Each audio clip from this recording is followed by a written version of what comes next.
আসসালামু আলাইকুম, সবাই কেমন আছেন? আশা করি ভালো আছেন। আজকে আমরা যাচ্ছি মসজিদুল কুবাতে 2 রাকাত নফল নামাজ আদায় করার জন্য। এখানে 2 রাকাত নফল নামাজ আদায় করা মানে একটি ওমরা হজের সওয়াব পাওয়া যাবে ইনশাআল্লাহ। মসজিদুল কুবার ইতিহাস হচ্ছে, আমাদের প্রিয় নবী হযরত মুহাম্মদ সাল্লাল্লাহু আলাইহি সাল্লাম যখন মক্কা থেকে মদিনাতে হিজরত করে, সর্বপ্রথম উনি যে মসজিদটি নির্মাণ করেন সেই মসজিদের নামটি হচ্ছে মসজিদুল কুবা। এই মসজিদটি আসলে খুবই তাৎপর্যপূর্ণ একটা মসজিদ। আমাদের 4টা মসজিদ, যেটার মধ্যে মসজিদুল হারাম বা মক্কা, মসজিদুল আকসা, মসজিদুল নববী, 4 নম্বর হলো মসজিদুল কুবা। এখানে আমরা আজকে 2 রাকাত নামাজ করব। এটা হলো মসজিদুল কুবা।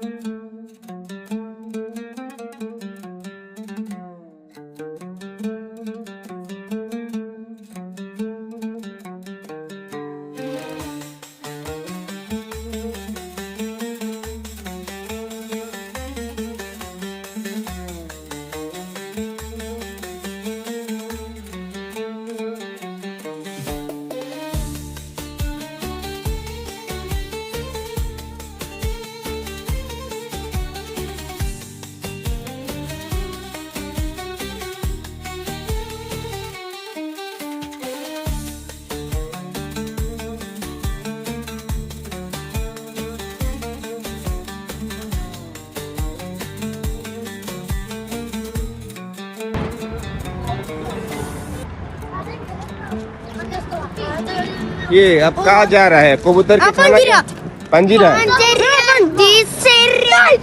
लो।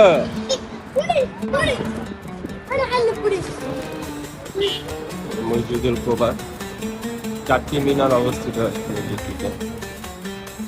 নবী পাক সাল্লাল্লাহু আলাইহি সাল্লামে মক্কা থেকে মদিনাতে যখন হিজরত করেন, উনি সর্বপ্রথম এই মসজিদটি নির্মাণ করেন।